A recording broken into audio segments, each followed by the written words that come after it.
Muy buenos días y bienvenidos a una edición más del Foro del Liderazgo y Gestión Pública de la Universidad Internacional de La Rioja. Nuestro invitado de hoy es alguien muy especial, don Antonio Garrigues Walker.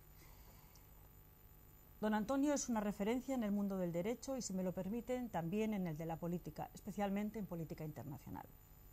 Antonio Garrigues Walker tiene un extenso y magnífico currículum que va desde su trabajo en uno de los despachos más prestigiosos de Madrid, el que lleva su apellido desde que lo fundaran su padre y su tío, hasta un sinfín de actividades diversas y todas ellas extremadamente interesantes. Hijo de Antonio Garrigues y Díaz Cañabate, ex embajador de España en Washington y ante la Santa Sede, así como ex ministro de Justicia, Garrigues hijo fue alumno del Colegio del Pilar de Madrid, ciudad en la que posteriormente se licenció en Derecho y comenzó a trabajar en el despacho de su familia. En este momento es presidente de honor de la firma de abogados Garrigues, pero antes fue presidente ejecutivo de la misma entre el 61 y el 2014. Hoy, Garrigues tiene más de 2.000 trabajadores y es uno de los despachos de abogados más grandes y prestigiosos de Europa y también del mundo. Don Antonio empezó a gestionarlo con 27 años y lo ha llevado donde está ahora. Como abogado lo ha hecho todo y lo ha sido todo menos ministro, probablemente porque no ha querido. Preside la Fundación Garrigues y la Cátedra Garrigues de Derecho Global de la Universidad de Navarra. Entre otras muchas cosas, destaca su labor como experto legal en inversiones extranjeras en España y ha asesorado tanto a grandes multinacionales como al gobierno español en materia de legislación económica, especialmente en el campo, como decía, de las inversiones extranjeras. También presta asesoramiento y conocimiento jurídico a gobiernos extranjeros como los de Estados Unidos y Japón en lo que a sus relaciones con España se refiere, y fue presidente de la Asociación Mundial de Abogados. En los años 80 coqueteó algo con la política y creó el Partido Liberal, del que fue presidente. 2 años más tarde, esta formación política y de ideología centrista se integró en el Partido Reformista Democrático de Miquel Roca. Antonio Garrigues ocupa numerosos cargos en el ámbito institucional y académico a nivel internacional relacionado con el mundo globalizado. Es, por ejemplo, miembro de la Comisión Trilateral Española, presidente de honor de la ONG ACNUR, Alto Comisariado de las Naciones Unidas para el Refugiado, también presidente de honor y patrono de la Asociación para el Progreso de la Dirección, patrono de honor de la Fundación Consejo de España-Estados Unidos, es presidente de la de España-Japón, patrono de la de España-China, en fin, que necesitaríamos doble tiempo del que tenemos para referenciar sus múltiples actividades y distinciones. Entre ellas, sin embargo, destacan las grandes cruces del Orden del Mérito Civil y de San Raimundo de Peñafort, así como la de Caballero de la Orden de Isabel la Católica. Espero no haberos abrumado y espero también haberos dejado claro que estamos ante un gran hombre con mayúscula, al que, según su reciente libro de memorias, no le gusta mirar hacia atrás y no le gusta hablar del pasado. Por eso hoy viene a hablarnos de la innovación en el sector público. Don Antonio, es un placer enorme en la Universidad de La Rioja tenerle usted aquí y cuando quiera. Para mí es el honor y para mí es el agradecimiento que debo a esta universidad por ver un poco todo lo que hace en todos los sentidos, el cómo está impulsando esos criterios de modernización, de innovación y de internacionalización que en estos momentos se requieren a todos los estamentos, incluido el educativo, ¿no? El tema de la gestión pública es uno de los temas posiblemente más interesantes, más influyentes en la vida del ciudadano y yo diría que menos debatido y menos conocido de una forma seria. El debate entre lo público y lo privado, es decir, el debate entre lo que debe ser público y lo que debe ser privado, es un debate que empezó en la antigüedad y que en estos momentos sigue siendo un debate importantísimo, un debate lleno de complejidad y al mismo tiempo de interés, ¿no? Forma parte, como es lógico, del debate ideológico, es decir, qué duda tiene que el mundo de la izquierda prefiere una mayor presencia del sector público en todo, el mundo de la derecha es menos partidario de esa concepción, aunque también tolera la presencia del sector público en muchos sectores. Luego hay un mundo liberal en donde realmente hay una preferencia clara por la prevalencia y el protagonismo del sector privado, ¿no? De modo que los que me están escuchando deben ser conscientes de que este es un tema en el que merece la pena que todos tomemos posición y que todos lo entendamos profundamente, porque si no, no vamos a entender realmente cómo funcionan los sistemas políticos, ni los sistemas administrativos, ni los sistemas económicos. Y ahí estamos. El tema del sector público en España, por ejemplo, que es al que me voy a referir en concreto, aunque muchas de estas consideraciones valdrían para cualquier otro país europeo, es un sistema realmente es un sistema todavía muy poco definido y muy poco entendido, en el sentido de que tiene una serie de lagunas realmente significativas. Estuve en un debate en donde el tema era la innovación en el sector público. Y por ahí quiero empezar. Y quiero empezar insistiendo en la idea de que estamos en una época en la que hay que innovar en todos los sistemas, en todos los aspectos, en todas las formas. La palabra innovación está ya en el debate continuo. Hay que innovar. Y todo lo que se pide es gente creativa y gente innovadora. Y lo que yo propuse en los debates que he tenido sobre este tema es empezar a explicar que si queremos un país innovador, tenemos que reclamar que haya innovación por descontado en el sector privado, en todas sus facetas y aspectos, incluida por descontado la educación, pero también tiene que haberla en el sector público. Es decir, no podemos tener un sector público en el que no se innova nada. Eso no puede ser. Y el sector público tiene que reconocer que tiene que ponerse también a innovar. Y entonces cuando se estudia la pobreza de la innovación en el sector público, uno empieza a encontrar una serie de causas y de concausas que nos llevan a esta situación. En general, la administración depende del sector político que la ha nombrado. Y por lo tanto ahí ya empezamos con una especie de problema difícil de resolver. Hay países en donde el sector administrativo está completamente desligado del mundo político. En cambio, hay otros países, como es el caso de España, en donde el sector político manda mucho sobre el sector administrativo. Y cuando se produce, por ejemplo, una alternativa política de cambio, cambia una gran parte del sector administrativo. Esa dependencia del poder político hace que el funcionario y los administrativos tengan mentalmente ya una dependencia que hace que su capacidad para la objetividad y su rechazo a todo tipo de sectarismo no sea el que realmente deberían tener. Partiendo de esta base, el siguiente elemento está en que en el tema de la innovación, en el sector privado, es una actividad que se premia, es una actividad que se valora, es una actividad que está, digamos, apoyada y financiada y buscada pues, por el mundo empresarial y en general por todas las instituciones del sector privado. En cambio, en el sector público, este tipo de innovación no está bien visto en el sentido clásico y popular de la palabra. No está bien visto. Es decir, el funcionario que innova, el funcionario que intenta innovar, se encuentra una cantidad de resistencias tremendas.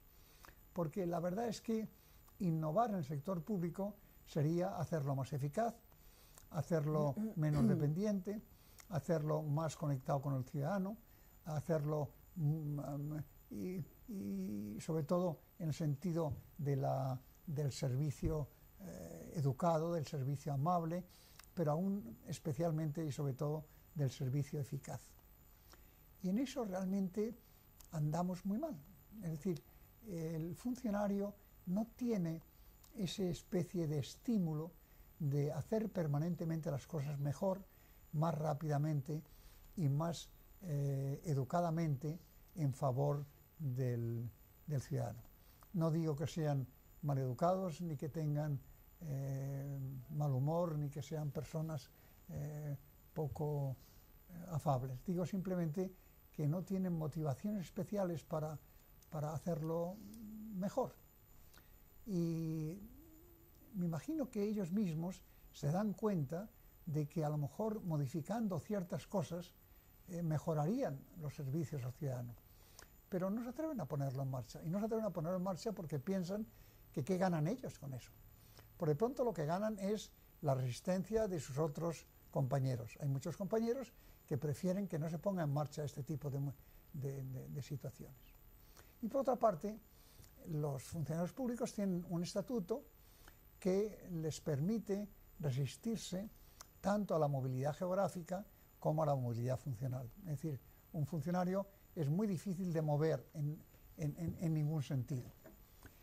No descalifico el sistema ni creo que sea absolutamente inaceptable. Digo simplemente que habría que modificar el sistema de movilidad geográfica y el sistema de movilidad funcional. Y esto lo digo en beneficio incluso de todos ellos, porque está claro que la administración hasta ahora ha funcionado de una manera determinada y que eso no se puede cambiar en un mes, ni en 2 meses, ni siquiera en un año. Pero habría que hacer como una especie de tabula rasa y decir, bueno, hasta ahora hemos tenido este sistema de administración, ahora vamos a cambiar y por lo tanto los nuevos funcionarios tienen que tener un estatuto distinto, un estatuto que les permita innovar, que les permita preocuparse por el servicio ciudadano, que tengan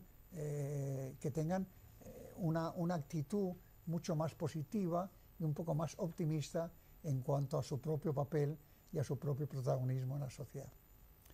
Al mismo tiempo, habría que aceptar pues, que tendrán que tener también otro tipo de tratamiento, es decir, habrá que distinguir entre los funcionarios que lo hacen bien y los que lo hacen mal.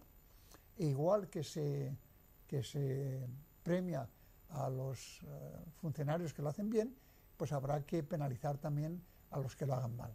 Es decir, por ejemplo, un funcionario que lleva un retraso acumulado, por ejemplo, para dar tratamiento a una serie de solicitudes que afectan a los ciudadanos de una manera directa, pues realmente tendrá que ser valorado de una manera negativa.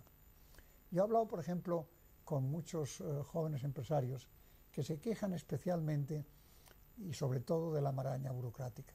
En España la maraña burocrática es realmente una maraña, es auténticamente una maraña. Y se han hecho esfuerzos de vez en cuando pues, para establecer el sistema de oficina única, para simplificar trámites, pero no hay manera. La maraña burocrática tiene que ser tremenda. Y estos empresarios jóvenes lo que me decían es que para organizaciones como la suya, o para grandes empresas, o para empresas bien organizadas, este tema es un tema que se lleva o que se conlleva pues, de una manera fácil. Se dedica gente a que tramite todos los trámites y a gestorías. Dice, pero claro, una empresa joven, una empresa pequeña, una empresa mediana, pero no mediana grande, sino una empresa mediana, no tiene tiempo ni tiene resortes para este tipo de temas. Y la cantidad de tiempo que pierden en la tramitación de expedientes es realmente admirable. Por eso, este tema de la innovación en el sector público no es un tema menor, es que el sector público representa un porcentaje altísimo de la vida española y el hecho de que ese sector realmente se pusiera a innovar en todos los sentidos sería estupendo.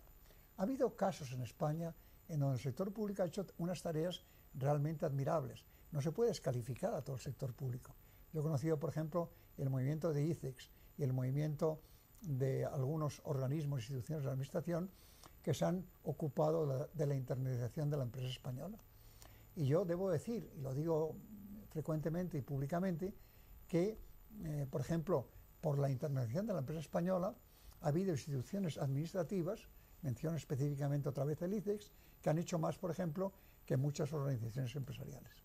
Hubo una época en que la internalización de la empresa española se debió en gran medida, no digo en todo, pero en una gran medida, a ese tipo de instituciones a las que me he referido.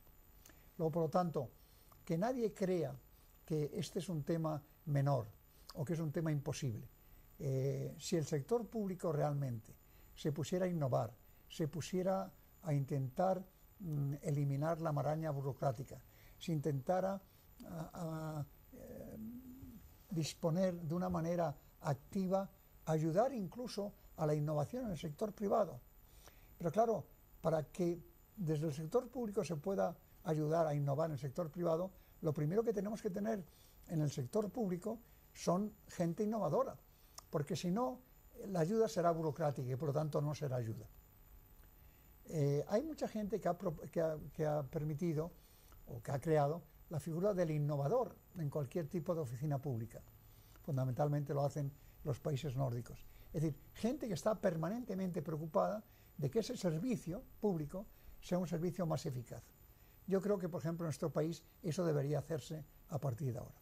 Insisto en que no se trata de modificar lo que está pasando en España en un momento, en un minuto. Se trata de concienciarse de que una renovación del sector público, una innovación fuerte en el sector público, podría realmente cambiar la faz de España, duplicar la capacidad y la actividad económica y mejorar el ambiente colectivo de una manera muy seria y muy profunda, ¿no? Y por eso pienso que este debate sobre la gestión pública es importante. Y ese debate, insisto, se aplica a todo. Es al tema de la sanidad pública, sanidad privada, educación pública, educación privada, transporte público, transporte privado. Es decir, este es un tema que tenemos planteado en todos los sectores y por lo tanto se aplica sin duda a todos los sectores. Y en la educación pasa exactamente lo mismo. Tiene que haber una educación pública y tiene que haber una educación privada.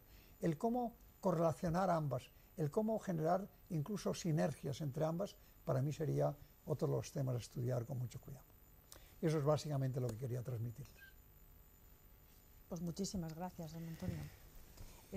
Tengo aquí una pregunta que dice, que a medida que usted está hablando, dice, ¿por dónde debería empezar la innovación en el sector público? De alguna manera ya lo ha explicado usted, pero si lo puede... No, pero la pregunta es válida y además, en efecto, primero afirmar categóricamente que yo no soy un experto en el tema, me preocupa el tema por las razones que he explicado, pero yo no sería una persona capaz de ir a cualquier sector administrativo y decir, aquí lo que hay que hacer exactamente es esto, ¿no? Lo que yo diría es que, en definitiva, lo que hay que hacer para mejorar el funcionamiento del sector público es lograr funcionarios que estén permanentemente pensando en cómo dar mejor servicio.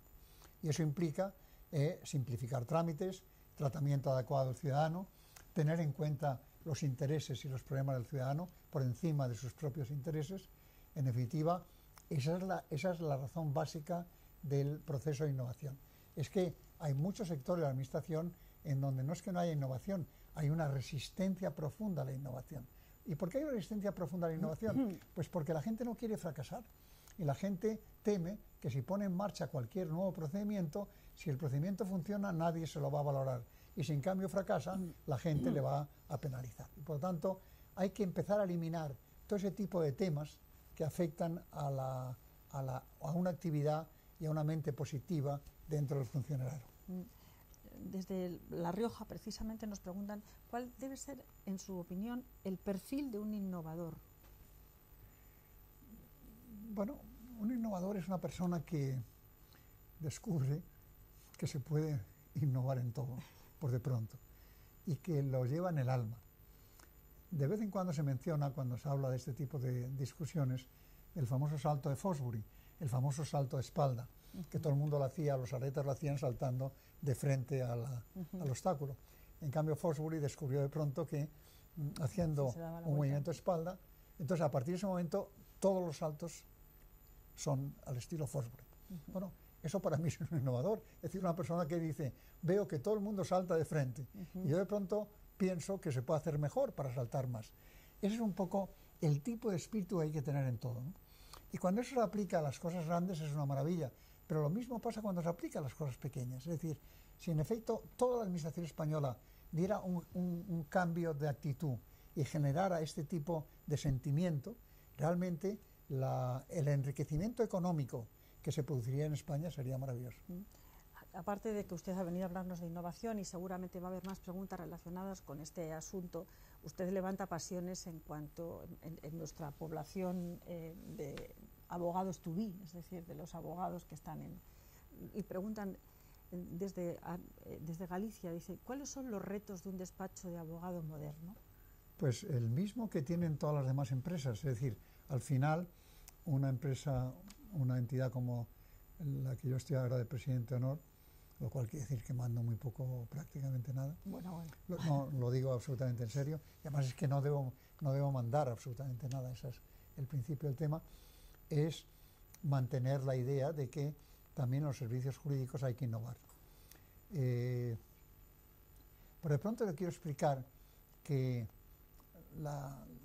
un tema en el que yo sí me siento orgulloso de haber aportado algo es en la institucionalización de los despachos de abogados. Antes, las firmas de abogados, bueno, eran de una persona o de dos personas y el resto pues eran asistentes, y cuando moría el fundador la firma desaparecía. Eso era un error. Yo he visto firmas de abogados que hacían tareas jurídicas realmente impresionantes, pero que como no se habían institucionalizado, desaparecían. Tanto en Madrid como en Barcelona como en Sevilla he visto ese tipo de fenómeno, que es la mortandad de despachos colectivos de abogados que no estaban bien organizados, ¿no? Pero a partir de ahora, por ejemplo, el otro día leí un artículo sobre si la inteligencia artificial va a hacer innecesarios los despachos de abogados. Pues tenemos que hacernos esa pregunta. Mi respuesta es que no, y que la abogacía puede sobrevivir, pero que nosotros tenemos que pensar que también nosotros vamos a tener fenómenos de uberización, no tiene duda. Es decir, también vamos a tener competencia de gente que sabe que hay muchas áreas del mundo jurídico que se pueden banalizar, en el sentido de que, por ejemplo, pues todo el mundo podrá tener ahora un banco de contratos de todo tipo, un banco de estatutos de sociedades. Es decir, en estos momentos tú puedes tecnificar prácticamente todo el conocimiento jurídico. El problema es que eso hace que el abogado tenga que aportar más y que dar más. Antes le bastaba con conocer la ley. Ahora, además de conocer la ley, tiene que entender exactamente cómo aplicar esa ley y cómo de vez en cuando hay que aconsejar a un cliente que a lo mejor, aunque la ley le favorezca, por otras razones más válidas, debería renunciar a la aplicación de la ley. Pero que una firma de abogados, sea grande, pequeña o mediana, tiene que comportarse en materia de innovación igual que cualquier otra empresa, es una afirmación categórica. Tengo aquí una pregunta muy breve en este mismo sentido y muy práctica. Como sabe usted, estamos en una universidad. Dice, don Antonio, ¿cuál es la rama del derecho con más futuro? Pues en estos momentos lo que hay es un déficit grave en dos áreas. Una es el área científica y otra es el área tecnológica. El área científica va a ser un área dominante. Y hemos creado juntamente con otra fundación, la Fundación FIDE, un grupo de estudio en donde intenta conectar el mundo jurídico con el mundo científico y el mundo jurídico con el mundo tecnológico. ¿Por qué? Porque estamos viendo cómo los avances científicos se están produciendo sin pedir permiso a nadie, y es que además no tienen que pedir permiso a nadie, y en cambio el mundo del derecho está quedando muy atrás. En el mundo científico hay una cantidad de lagunas jurídicas en donde el jurista podría trabajar muy a fondo, verdaderamente increíbles. El otro día tuvimos un debate, por ejemplo, sobre el tema de trasplantes. Rafael Matesanz, que es el que lleva este tema, nos explicó pues todo lo que estaba pasando y las lagunas jurídicas que había en todos los sentidos, sobre lo que se puede hacer y lo que no se puede hacer. Pero además de eso hemos estudiado temas como la robótica, como la nanotecnología, como la manipulación genética, áreas en donde se plantean todo tipo de problemas.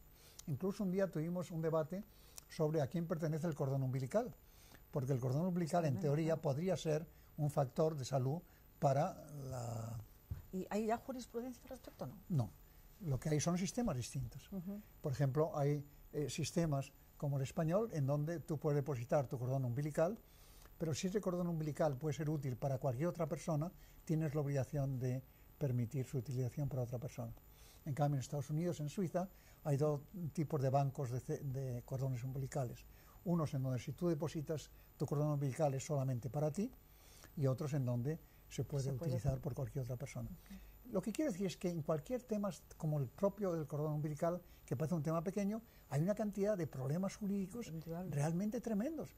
Y entonces el problema del cordón umbilical, de a quién pertenece, parece una pregunta obvia, pero no es nada obvia. Y yo le pido a la gente que me ha hecho la pregunta que piense, por ejemplo, qué respondería él si le dijeran a quién pertenece el cordón umbilical.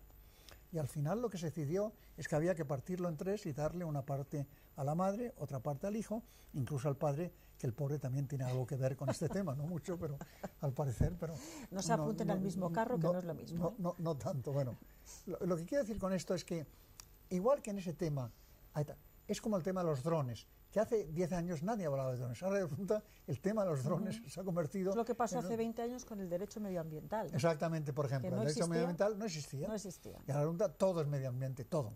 Hasta el color de las butacas, ¿Estamos la postura. suficientemente preparados en España, por ejemplo, ya en el derecho medioambiental? medioambiental? En el medioambiental hemos hecho un esfuerzo titánico y la verdad es que en ese aspecto, en gran parte... en cuanto a formación. Bueno, incluso en formación, yo creo que en formación sí. Lo que pasa es que en formación lo que estamos descubriendo, y lo digo porque eso es un ejercicio que hacemos en el propio despacho, que empieza a haber una serie de áreas científicas, incluido el medio ambiente, en donde con la mente jurídica solamente tú no llegas a penetrar en el problema. Y una cosa que hacemos en este ejercicio de investigación jurídica es la discusión multidisciplinar. Es decir, ahí nos reunimos juristas, científicos, tecnólogos y planteamos el tema. Y es admirable ver cómo, desde un solo punto de vista, tú no puedes profundizar en el problema. Profundizas cuando tienes el punto de vista jurídico, más el punto de vista científico, más el punto de vista tecnológico. Entonces es cuando empiezas a entender el tema. Y ahora estamos pensando en incorporar a sociólogos y a filósofos, porque eso también tiene que ver con la sociología y la innovación. Y por lo tanto, lo que estamos poniendo de manifiesto es el debate multidisciplinar. En nuestro despacho, en el Departamento de Medio Ambiente, trabajan, además de abogados, químicos, físicos, ingenieros, es decir, gente que conoce pues, qué es la contaminación del mar, qué es la contaminación de los ríos, qué es la contaminación de los suelos, y entre ellos intercambian opiniones e intercambian posiciones, lo cual les permite enriquecer el aviso al cliente, ¿no? Bueno, pues eso es lo que pasa, es decir, que tenemos un déficit claro en esa materia, incluso en medio ambiente podríamos y deberíamos mejorar, pero por ejemplo, en el área tecnológica y en el área científica, el déficit es verdaderamente tremendo. Ahora, también hay que reconocer que es que las universidades también tendrán que hacer algo para modernizarse. Y para formarlos. Y por lo tanto, es que ya tendría que haber cursos de Derecho Científico y ya tendría que haber cursos de Derecho Tecnológico. Es que tiene que haberlos. Es que no es un problema de que sea bonito. Tomamos nota. Espero que lo toméis, de verdad. Y además, seguro que va a ser un éxito tremendo. No va a ser un éxito, yo creo que sí. Seguro ya verá que sí. Tengo también aquí una pregunta que viene de Extremadura. Dice, ¿cuándo se dio usted cuenta de que al gran despacho que le habían dejado su padre y su tío había que darle la vuelta? ¿Hubiera sobrevivido sin la nueva visión que usted le impuso? ¿O hubiera sido ahora, si me permite ajustar un poquito la pregunta, hubiera sido lo que es ahora? Vamos a ver, ese tipo de preguntas personales siempre me plantean conflictos. Primero, que cuando yo entré en el despacho, éramos 12. Y ya en aquel entonces se decía, hay que ver, 12 ¡Qué abogados. barbaridad! ¿Cuántos? Sí. En aquella época se decía abogados. Y lo segundo es que yo soy muy orteguiano y siempre pienso que lo que nunca puede olvidar un ser humano es que uno es uno y su circunstancia. Y por tanto, para valorarte, tienes que valorarte si quieres a ti mismo y elogiarte todo lo que quieras, pero también tienes que tener en cuenta tu circunstancia. Claro. No es lo mismo una persona que nace en un ambiente de riqueza y de posibilidades de viajar que una persona que no tiene prácticamente ningún medio. Y en el caso mío, yo tuve la suerte inmensa de tener una madre guapísima y amantísima que era americana y se llamaba Helen Walker, que murió muy pronto, desgraciadamente, para nuestra propia educación, pero que era americana. Y si uno tiene una madre americana, pues va a Estados Unidos y se forma. Y hablas con bufetes de abogados. Y entonces yo he hablado con despachos de abogados que en aquel entonces tenían 300 o 400 abogados, que también me parecía, para la dimensión nuestra, que éramos 12, pues... Entonces me explicaban qué es lo que había que hacer para institucionalizar. Y ahora están ustedes allí mandando, como gran despacho. No, que vamos a tener. Tenemos un despachito pequeño. Sí. No podemos competir con el mundo anglosajón, de verdad. No.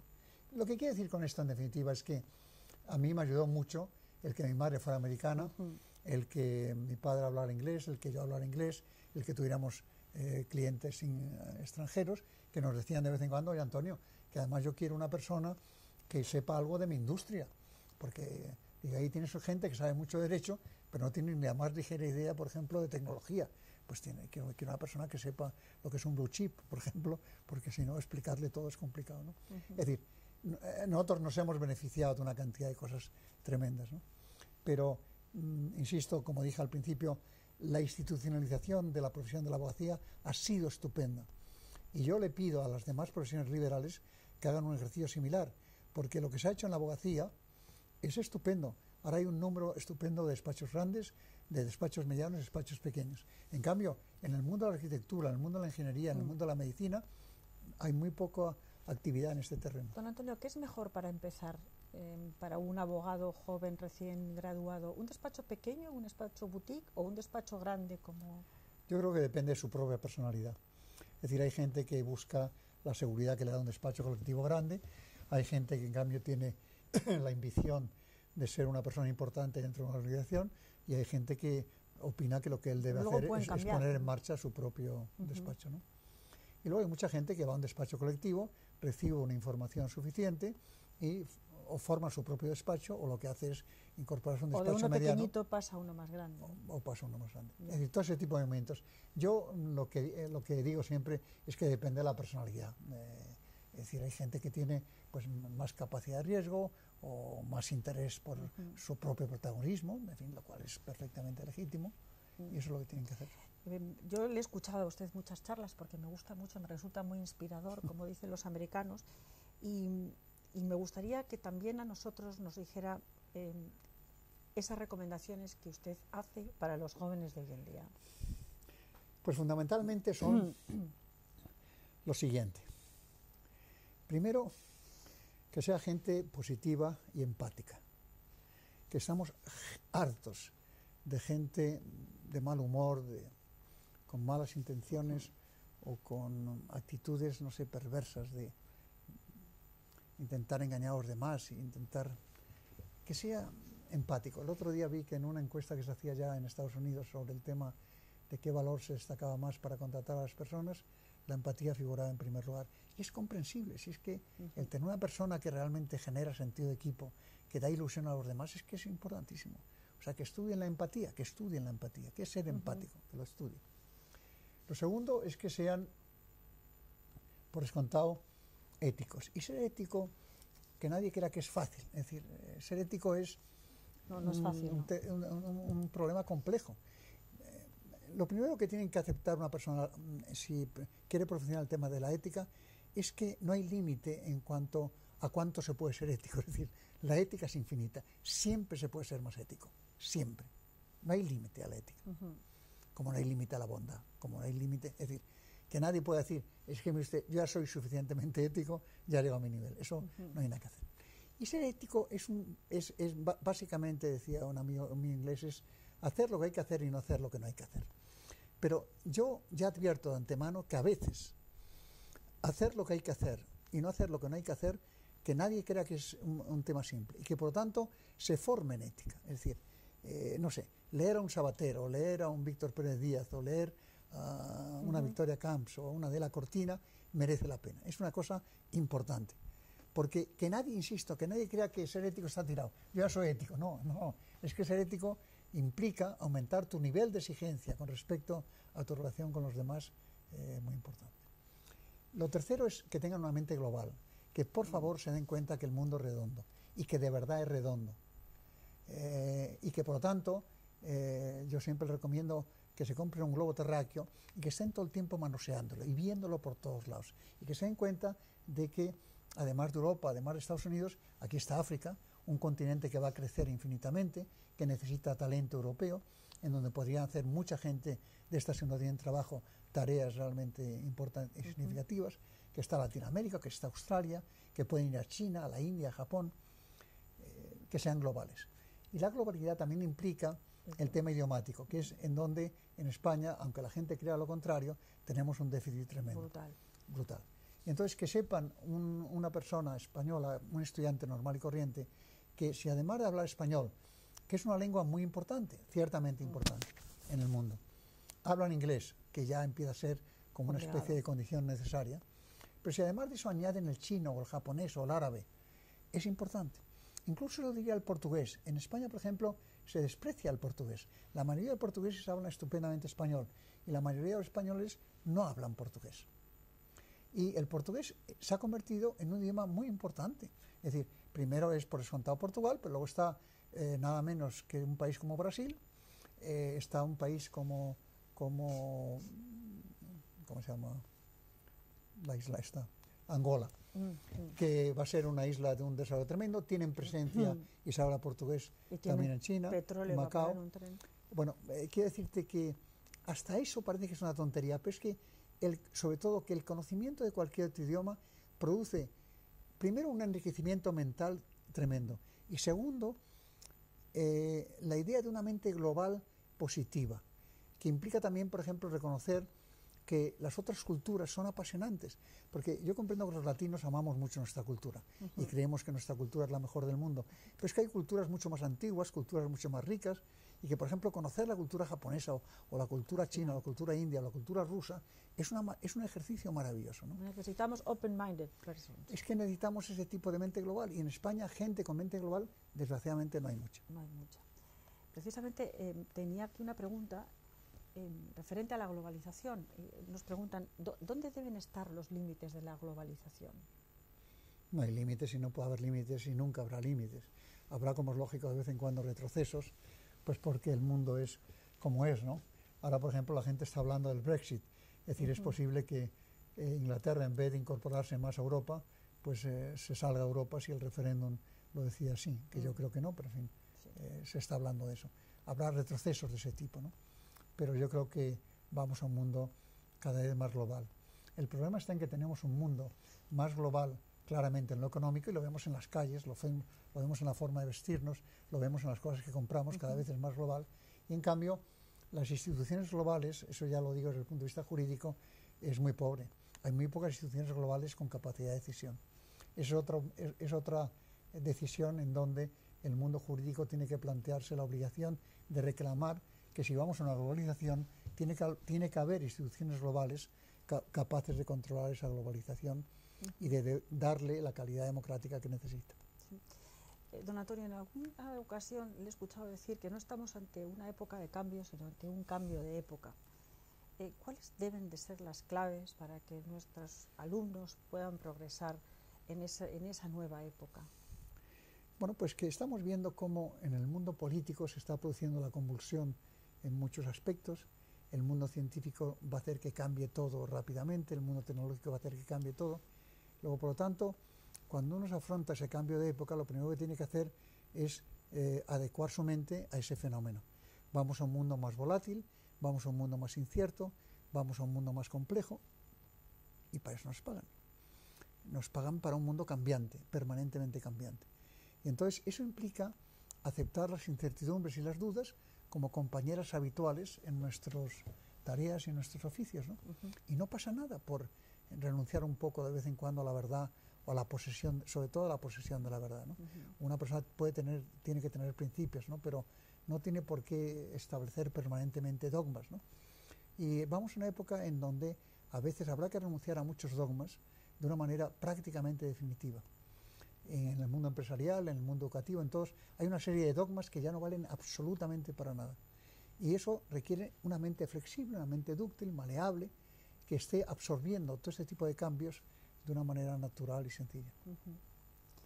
Muchas gracias. Aquí tengo otra pregunta que dice, la economía parece estar adaptándose a la nueva época, entre otras cosas porque no parece que pueda ser de otra manera. La globalización está aquí y ya ha llegado con normas claras y para quedarse. Pero ¿qué pasa con la política? ¿Cree usted que hay suficiente aire de cambio en la política? No, ese es un problema grave y malo desde todos los puntos de vista. Pero el estamento político se ha quedado anticuado. Y el estamento político es un estamento que no ha evolucionado desde el siglo XVII y XVIII y que por lo tanto tiene que hacerlo, tiene que modernizarse, ¿no? El espectáculo que está dando el estamento político, no solamente en España, sino en todo el mundo, es un estamento es un ejemplo típico de estamento anticuado. Es decir, no aceptan normas, no aceptan principios nuevos, no se han dado cuenta que el cambio se ha producido ya, que no es que vaya, no, el cambio se ha producido ya, y por lo tanto tendrán que adaptarse y tendrán que modernizarse.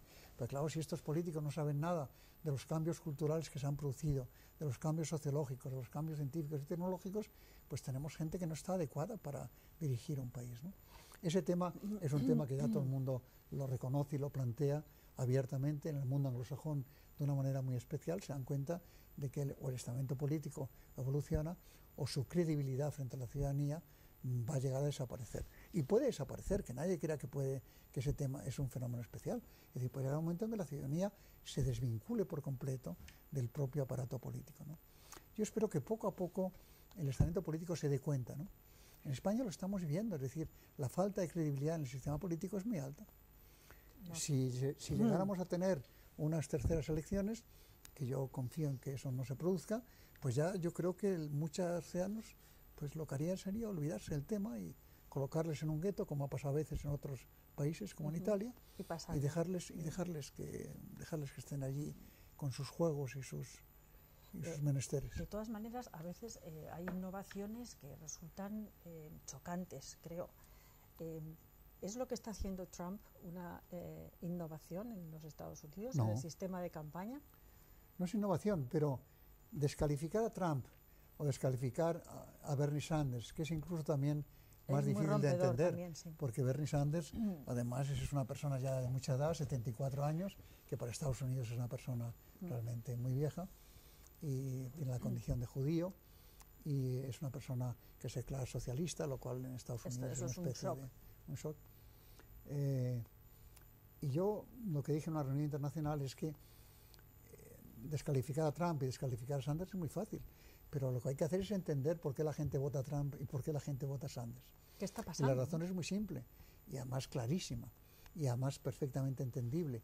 Y eso cuando vas a Estados Unidos te lo explican. La clase media americana se ha empobrecido. La clase media representaba el 82% de toda la sociedad. Esa clase media americana gana ahora, en conjunto, menos, y a veces claramente menos, que lo que ganaba hace 10 años. Y lo que dicen es, yo ahora sé que el señor Trump, yo no voy a ser tan rico como el señor Trump, yo sé que el señor Trump no va a resolver todos los problemas, pero a usted, a lo establecido, yo no le voto. Y lo curioso es que, igual que pasa en otros muchos países, pasa en España, ha pasado en Italia en las últimas elecciones municipales, lo que las jóvenes dicen, mire usted, mi situación es esta, y yo lo que digo es que ya sé que esta gente no me va a arreglar todos mis problemas, pero lo que yo ya no tengo fe es en usted. Pueden estar equivocados, pero esa es la razón básica y es lo que hay que entender. Y por lo tanto, si eso es así, los partidos clásicos tendrán que darse cuenta de que tendrán que hacer algo distinto a lo que han hecho. Tendrán que cambiar sus estructuras, su dramatis personae, su forma de hablar, su forma de conectarse con la ciudadanía. Tendrán que hacer algo distinto a lo que están haciendo, porque si no, este proceso es imparable. ¿Estamos entrando en la era de la sociedad civil? Estamos entrando en la era de la sociedad civil. En algunos aspectos sí, en otros no. Es decir, el protagonismo de la sociedad civil en países latinos siempre ha sido muy bajo. La sociedad civil nunca ha tenido el tipo de músculo y el tipo de capacidad de acción que debe tener, ¿no? Pero en efecto yo creo que poco a poco la sociedad civil está penetrando por una razón muy simple, y es que el sector público se ha empobrecido y ya no puede hacer casi nada de lo que hacía antes, y por lo tanto ahora ha dejado un hueco ahí disponible para la sociedad civil que todavía no lo hemos ocupado.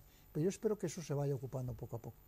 Deberíamos de aspirar en Europa, bueno, en España, porque en España hay que hablar también de diferentes países, es decir, en esto de la sociedad civil no todos somos iguales.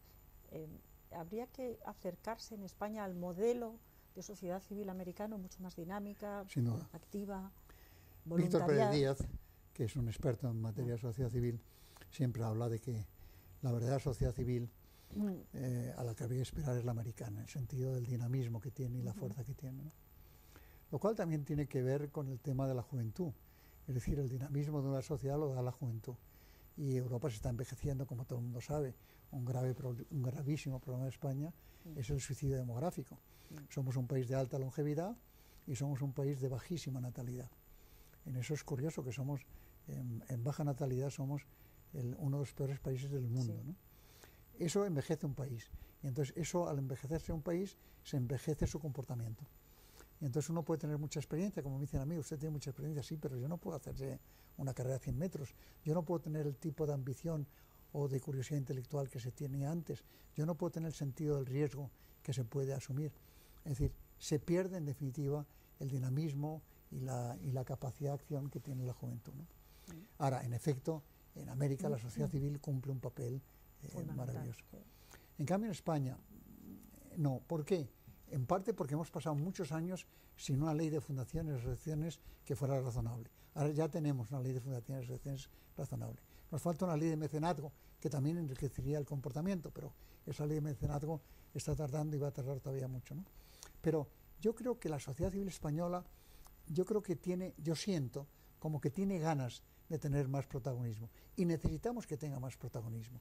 Y eso quiere decir que tenga más voz, que grite más, que proteste más, que reclame más y que denuncie más. Porque hasta ahora teníamos una sociedad civil muy dependiente del propio Estado o del sector público, en el sentido de que una gran mayoría de fundaciones y asociaciones vivían del sector público. Aunque se llamaban privadas, vivían del sector público. Claro, si tú eres una ONG financiada por el Estado, no puedes decirte que eres una organización no gubernamental, es una organización muy gubernamental, sí, ¿no? Pero en fin, que en efecto la sociedad civil española puede y debe hacer más, no tiene duda, pero que está creciendo de una manera continuada en los últimos 6-7 años, a mí me parece que es una buena noticia. Tenemos también alguna pregunta aquí de tipo más político. Dice, ¿qué opinión le merecen los movimientos políticos como Podemos, que parecen estar llenando espacios que hasta ahora ocupaban los partidos tradicionales? Bueno, pues que los partidos clásicos son los que tienen que plantearse ese tema. Es decir, lo que no pueden hacer es descalificar a Podemos y descalificar a Ciudadanos. Lo que tienen que hacer es entender por qué se incorporado a la vida pública con tanta fuerza. Y eso tiene que ver obviamente con la crisis económica, por las razones que hemos dicho antes al hablar de Estados Unidos, ¿no? Pero también con el tema de que los partidos clásicos se han adormecido, estaban alternándose en el poder con toda facilidad y eso les ha enquilosado. Han perdido vitalidad, han perdido dinamismo, han perdido gracia, han perdido humor, han perdido talento y por lo tanto tienen que empezar a recuperarlo.